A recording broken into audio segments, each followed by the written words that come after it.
오늘 이 하박국 2장의 말씀은 그동안 이 하박국이 하나님을 향하여 하나님, 이렇게 이해할 수 없는 상황이 언제까지 계속되겠습니까? 이 거짓되고 패역한 자들을 언제까지 두시겠습니까? 특별히 1장 2절에 보면 내가 부르짖어도 듣지 않고 외쳐도 응답하지 않는 이 지연의 때가 언제까지 계속되겠습니까? 하고 하나님께 문제를 제기했던 것들에 대해서 오늘 이 말씀은 하나님께서 드디어 응답을 주시는 이 말씀으로 시작을 합니다. 여러분, 하나님의 응답이 임할 때 얼마나 감격스럽고 좋은지 모릅니다. 하나님의 응답이 임할 때까지 기도하는 성도 될 수 있기를 축원드립니다.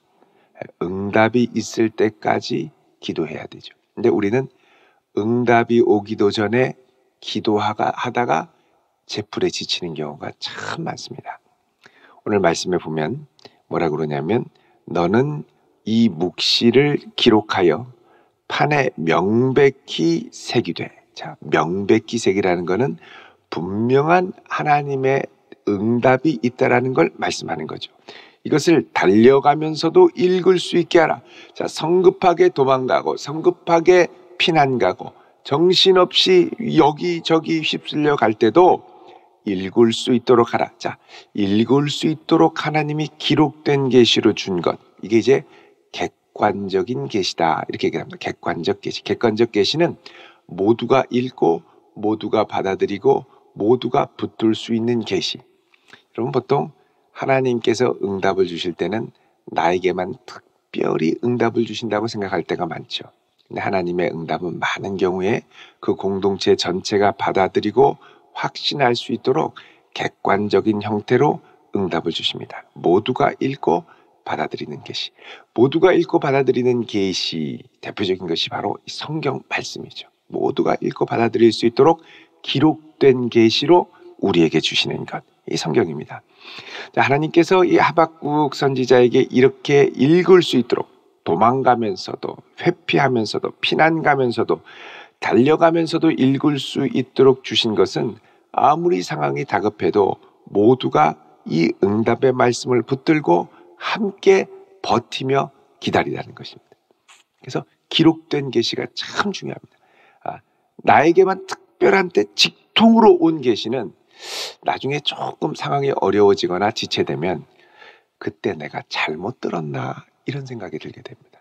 그래서 하나님께서는 개인의 체험에 따라 왔다 갔다 하지 않도록 기록된 계시로 주는 거죠. 자, 그러면서 3절에 뭐라 그러냐면 이 묵시는 정한 때가 있다. 자, 하나님의 때가 있다는 겁니다. 하나님의 정한 때가 임할 때는 여기 보면 그 종말이 속히 이르고 결코 거짓되지 아니하리라 그러죠.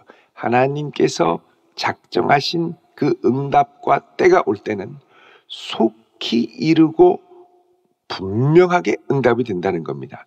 그런데 여기 보면은 뭐라 그러냐면 비록 더딜지라도 기다리라. 자, 우리의 입장에서는 응답이 상당히 지체되는 것 같습니다. 아주 더뎌요. 이게 언제 응답되나?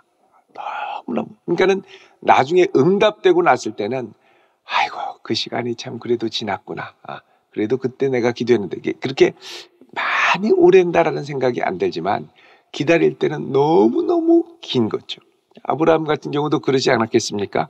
75세 때부터 100살 때까지 아들을 기다리며 기다리고 기다렸는데 나중에 하나님이 응답하셔서 아이를 키울 때가 돼서 아이가 쑥쑥 자라서 하나님께서 내 아들 이삭을 바치라 할 때는 또 다른 고민의 단계로 들어가죠. 그때 보면은 하나님이 주신 이때가 그렇게 생각보다 많이 길지 않았다라고 느껴질 수 있습니다. 그러니까 기다릴 때는 너무너무 지체가 됐죠. 근데 그 응답이 오고 나면 그 다음에 지난 시간들이 잊혀지고 그 다음에 또 우리를 하나님이 어디로 데려가시느냐? 또 다른 순종과 응답의 단계로 데려가실 때가 있습니다. 하나님께서 요거 때가 있는데 비록 더딜지라도 너희에게 더디게 느껴진다라는 걸 하나님이 아신다는 겁니다. 이 바벨론이 이렇게 우리를 사로잡고 괴롭히는데 언제까지 이런 저 악인들이 우리를 괴롭히는 것이 계속돼야 되겠습니까? 기도하죠. 근데 실제로 이게 응답될 때 얼마나 계속됩니까? 70년 동안 사로잡혀 갑니다. 그러니까 70년은 한 사람의 일생 전체가 끝날 때 이게 포로로 태어나서 포로로 죽을 수도 있는 겁니다.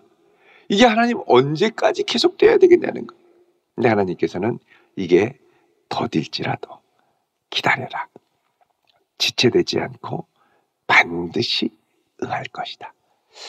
여러분, 이렇게 보면 하박국 선지자는 응답이 오기를 기도하다가 죽을 수도 있습니다. 응답은 내 당대에 올 수 있는 응답도 있지만 때로는 이 응답은 내 당대를 건너 다음 때에 올 수도 있습니다. 70년 이후에. 그럼 그때까지 나는 뭐 해야 되느냐? 기도의 씨를 뿌리는 자로 부름받는 거죠. 그러니까 우리는 각자의 위치에서 기도의 씨를 뿌리는 자로 부름받을 수도 있고 그 내가 뿌린 씨를 맛보는 자로 부름을 받을 수도 있습니다. 또 어떨 때는 내 이전 선대가 열심히 기도의 씨를 뿌렸던 것을 내 당대에 맛볼 수가 있죠. 어찌되었든 간에 하나님이 우리를 기도의 자리로 부르신 것은 끊임없이 이 기도의 씨를 뿌리라고 부르신 줄로 믿습니다. 그러니까 응답이 올 수 있고 때로는 응답이 내 당대에 오지 않을 수도 있고 때로는 지체될 수 있지만 하나님은 반드시 그분의 때에 지체하지 않고 응답하시리라 라는 믿음을 갖고 우리는 어떻게 하느냐? 기도의 씨를 뿌리는 거죠. 눈물로 씨를 뿌리는 자는 기쁨으로 거둘 때가 오게 될 것입니다. 뿌리는 거예요. 뿌리는 거예요. 그래서 내가 뿌리는 게 이게 무슨 소용이나 싶을 때도 내가 뿌리는 것으로 하나님의 뜻이 조금이라도 더 속히 당겨진다라고 생각해야 됩니다. 여러분, 그 악기를 연주하는 분들 보면 예를 들면 현악기들 이거 연주할 때 보면 실력이 참 안 느는 것 같아요. 해도 그 자리고. 근데 그 시행착오를 수없이 겪다 보면 이게 실력이 안 느는 것 같은데 온갖 틀리는 모든 시행착오가 안에 쌓이면서 다져지다가 어느 순간 그 어려운 과정이 넘어가면서 쑥 하고 실력이 올라갈 때가 있습니다. 이게 나는 쌓이는 줄 모르는데 하다 보니까 쌓여서 이제 올라가는 거예요. 쌓일 때는 되게 답답합니다. 이러다가 어느 세월에 다 할까 싶어요. 근데 이게 지나가고 나면 어느 순간 싹 하게 돼요. 내가 기도의 씨를 뿌릴 때도 그렇습니다. 이거 어느 세월에 이게 되나 싶습니다. 근데 뿌려야 할 눈물이 있고 쏟아야 할 탄식이 있고 하나님 앞에 기도의 양이 차야 될 때까지 울부짖어야 할 분량이 있다는 거죠. 채워야 되는 겁니다. 계속해서. 그러면 지체되지 않고 3절에 반드시 응하리라. 지금 하박국에게 주신 응답은 응한 응답을 맛보는 게 아니라 응답이 확실하다는 응답입니다. 응답이 확실하다는 응답. 이거를 신뢰하며 가라는 겁니다. 4절에 보라 그의 마음은 교만하며 그 속에서 정직하지 못하나. 자, 이게 누구를 말하냐면 바벨론을 말합니다. 바벨론의 마음은 교만하고 그 속에서 정직하지 못하다. 저런 악인들을 통해서도 하나님이 역사하신다는 겁니다. 너희들이 볼 때는 너무 부당하게 보일 수 있지만 그러나 의인은 그의 믿음으로 말미암아 살리라 그러죠. 의인은 무엇으로? 그의 믿음으로. 여기 믿음이라는 말 에무나라고 하는 이 히브리어는 피스티스 믿음이라는 말 이 faithfulness랑 똑같은 말입니다. 신실함. 믿음은 의인은 그의 신실함으로 말미암아 살리라. 근데 이 그의 신실함은 두 가지로 다 해석이 될 수 있습니다. 무슨 신실함이냐 하면 하나님의 신실함, 동시에 나의 신실함. 하나님의 신실함은 무엇입니까? 그분이 주신 약속을 그분이 반드시 성취할 것을 하나님께서 반드시 성취하실 것이라는 언약적인 신실함. 또 나의 신실함은 무엇입니까? 신실하신 하나님이 반드시 이루실 것이라는 것을 받아들이는 믿음, 받아들이는 신실함. 이 두 가지를 통해 하나님이 응답하신다는 거죠. 그래서 하나님의 신실함. 로마서에서도 그러죠. 의인은 믿음으로 말미암아 살리라. 믿음으로 말미암아 살리라. 믿음으로 믿음에 이르게 한다라고 또 얘기하죠. 자, 믿음으로 믿음에 이르게 한다라는 건 뭐냐면 하나님의 신실하심을 받아들임으로 그분의 신실하신 역사에 이르게 한다라는 의미가 들어 있습니다. 의인은 믿음으로 말미암아 산다라는 것도 이중적인데 하나는 뭐냐? 하나님이 그분의 이 구원의 약속을 신실하게 이루실 그 신실함으로 말미암아 그 아들 예수 그리스도를 보내서 우리를 위하여 구원하게 하시는 그 구원 역사를 내가 받아들이는 믿음을 통하여 살리라. 그러니까 하나님의 신실함과 나의 믿음이 같이 가는 거죠. 5절에 그는 술을 즐기며 거짓되고 교만하여 가만히 있지 아니하고, 악인들입니다. 스올처럼 자기 욕심을 넓히며 또 그는 사망 같아서 족한 줄 모르고 자기에게로 여러 나라를 모으며 여러 백성을 모으나니 하나님도 이들의 악행을 아신다는 겁니다. 하박국이 왜 이 악인들을 통해서 우리를 심판합니까? 라고 문제를 제기하니까 하나님이 그것도 하나님의 뜻한 바가 있고 이 악한 자들이 끊임없이 이렇게 악을 도모하며 간다라는 걸 아시는데 6절에 보시면 우리가 다 속담으로 그를 평론하며 조롱하는 시로 그를 풍자하지 않겠느냐 이르기를 화 있을진저 자기 소유 아닌 것을 모으는 자예요. 자, 하나님이 바벨론을 뭘로 정의하시느냐? 자기 소유 아닌 것을 모으는 자예요. 언제까지 너의 소유 아닌 것을 모으며 살겠느냐? 볼모 잡은 것으로 무법게 짐진 자여 너를 억누르는 자들이 갑자기 일어나지 않겠느냐? 이 볼모로 잡은 거 이게 내 볼모라고 생각하는데 이들이 어느 순간에 내 뜻대로 통제되지 않고 일어난다는 것. 그러니까 내가 생각할 때 볼모인 줄 알았는데 알고 보니까 볼모가 아닌 거예요. 반란의 세력이 되는 겁니다. 그 다음에 너를 괴롭힐 자들이 깨어나지 않겠느냐? 내가 그들에게 노략당하지 않겠느냐? 자, 너를 괴롭힐 자들이 깨어나지. 여태까지는 바벨론이 괴롭혔습니다. 근데 이 괴롭힘을 당한 자들이 나중에 깨어나서 다시 바벨론을 역습한다라는 거죠. 내가 여러 나라를 노략하였으므로 그 모든 민족의 남은 자가 너를 노략할 것이다. 여태까지는 마음대로 노력했는데 나중에 이들이 노력한다는 겁니다. 왜? 내가 사람의 피를 흘렸고 모든 땅과 성읍과 그 안의 모든 주민에게 강포를 행하였기 때문에. 여러분, 그래서 이 바벨론 제국은 자기 소유 아닌 것으로 소유를 삼아 나라를 세우고 내 볼모가 아닌 사람들을 볼모 잡아 노예제도를 만들어서 제국을 세운, 그러니까 자기 것이 아닌 것으로 세운 제국이라는 겁니다. 9절에 재앙을 피하기 위하여 높은 데 깃들이려 하며, 자, 바벨론에 가면 신할 평지에 이 수도를 자리 잡았는데 이 신할 평지는 평지입니다. 근데 여기에 이 신할 평지 한가운데 이 바벨론 수도에 이게 이제 지금도 가면 이 바벨론의 수도가 있죠. 이 가운데 한가운데 뭐가 흐르느냐? 메소포타미아 강의 운하가 가운데로 쫙 흐릅니다. 뭐 우리나라의 한강이 흐르듯이 이런 고대 제국의 대도시의 한가운데는 항상 강이 흘렀죠. 근데 이 홍수가 봄나오면 물이 넘치게 됩니다. 그래서 거기에 뭘 만들었냐면 바벨론 제국에 공중정원이라는 걸 만들었습니다. 그 당시에는 파격적으로 아주 높은 정원, 인공산과 같은 큰 건축물을 만들어서 거기에 나무도 키우고 하면서 홍수가 날 때 최후로 위로 도피할 수 있는 공중 정원을 만들었죠. 자, 이런 데 깃들이고 자기 집을 위하여 부당한 이익을 취하고, 자, 그래서 이 고대 제국 바벨론도 결국은 자기 것 아닌 것으로 세운 나라, 이걸 오늘날로 말하면 뭐냐면 빚더미 위에 세운 제국이 되는 겁니다. 사실 오늘날 이 많은 나라가 빚더미 위에 세운 제국들이죠. 미국에 얼마나 많은 천문학적인 빚을 지고 있습니까? 우리나라도 걱정하는 게 뭡니까? 나라 빚이 막 기하급수적으로 증가해. 내 것 아닌 것으로 미래의 것을 끌어당겨서 그 위에 자꾸 나라를 세워가고 제국을 세워간다는 것입니다. 내 거 아닌 것으로 세웠을 때는 당대는 좋아 보이죠. 근데 그게 어떻게 되느냐? 이 말씀에 따르면 내 것이 아닌 걸로 세운 것은 반드시 내 것이 아니기 때문에 그 쌓았던 돌들이 빠질 때가 온다는 거예요.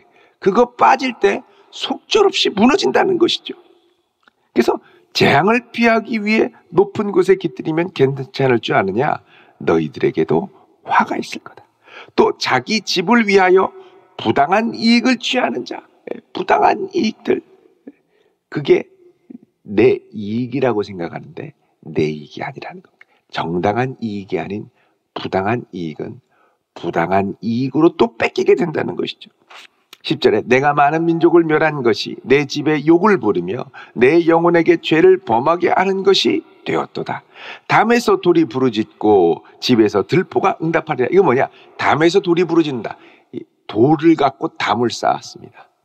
근데 돌이 울부짖는 건 뭐냐? 돌이 흔들려서 무너진다는 겁니다. 집에 들보를 세우는데 이게 내 들보가 아닌 남의 들보로 집을 세운 거예요. 그러니까 나중엔 들보가 울부짖으면서 흔들리면서 집이 무너지게 된다는 것이죠. 결국은 하나님께서 내 집의 기초를 세워줘야 집이 세워집니다. 하나님께서 내 인생을 세워주셔야 그 위에 바른 인생이 세워지죠. 세상 풍조는 뭐냐? 네 거 아닌 걸로 너의 집을 세우고 너의 것이 아닌 남의 것으로 제국을 세워가라 그러죠. 근데 그렇게 세웠다가는 어느 위기의 순간에 악의 자기 파괴적인 특징으로 반드시 무너지게 돼 있다는 거예요. 내 것이 아닌 것으로 세웠다가 내 것이 아닌 것으로 무너지는 시대가 온다는 거죠. 그래서 이 바벨론이 그렇게 멋져 보여도 그 바벨론 허상이라는 겁니다. 자기 것이 아닌 남의 것으로 다 세우세요. 남의 것으로. 가끔씩 보면 빚을 땡겨가지고서는 내 거 아닌데 더 그럴듯하게 보이는, 보통 이제 사기꾼들 보면 이 사무실도 자기 거 아닌데 잠시 한 달만 빌리자고 그래서 멋진 것처럼 보이고, 차도 자기 차도 아닌데 아주 최고급 승용차로 렌트 딱 보름 해가지고 그런 것처럼 보이고, 다 그냥 그럴듯하게 보이는 거예요. 근데 알고 보니까 다 빚으로 그럴듯하게. 근데 우리는 요 모양에 속게 된다는 겁니다. 그래서 바벨론의 이런 모습들이 결코 대단해 보이는 모습이 아니라는 겁니다. 부당한 이익으로 남의 것 위에 헛된 제국의 기초를 세워서 이만큼, 거품이죠. 거품 위에 세운 제국이라는 것이죠. 이 거품 위에 세운 제국은 반드시 무너지게 돼 있다고 하나님께서 말씀하십니다. 그리고 이 거품이 무너질 때까지 하나님께서는 기다리고 거품이 무너질 때, 정점에 이를 때 무너뜨리시는데, 그때까지 더딜지라도 기다리라고 하나님은 말씀하시는 겁니다. 그래서 우리는 응답 자체로만 보면 너무 더딘데 이게 쌓여서 무너지는 과정까지를 보게 될 때는 하나님께서 그분의 때에 이루시는구나 라는 걸 보게 되는 거죠. 그래서 우리에게는 기도하며 씨를 뿌리며 하나님의 경륜을 통찰할 수 있는 지혜가 필요합니다. 여러분, 우리의 삶 가운데 하나님께서 반드시 응답하시고 성도들의 기도를 들으시고 역사해 주실 줄로 믿으시기 바랍니다. 더디더라도 주의 뜻을 구하며 믿음으로 신실하게 나아갈 때 하나님의 신실함으로 말미암아 응답받는 복된 성도 되시기를 주의 이름으로 축원드립니다. 기도하겠습니다. 거룩하신 아버지 하나님, 바벨론 제국이 그렇게 대단해 보여도 결국은 허망한 빚 위에 세운 허망한 제국임을 저희들이 보았습니다. 구하오니 주여, 저희들의 삶 가운데 오시어서 세상의 것들을 부러워하지 않고 오직 나는 주의 말씀 위에 내 인생을 세우리라 다짐하는 하나님의 백성들 가운데 이 새벽에 오셔서 응답하시고 붙드시고 새롭게 하여 주옵소서. 예수님의 이름으로 기도드리옵나이다. 아멘.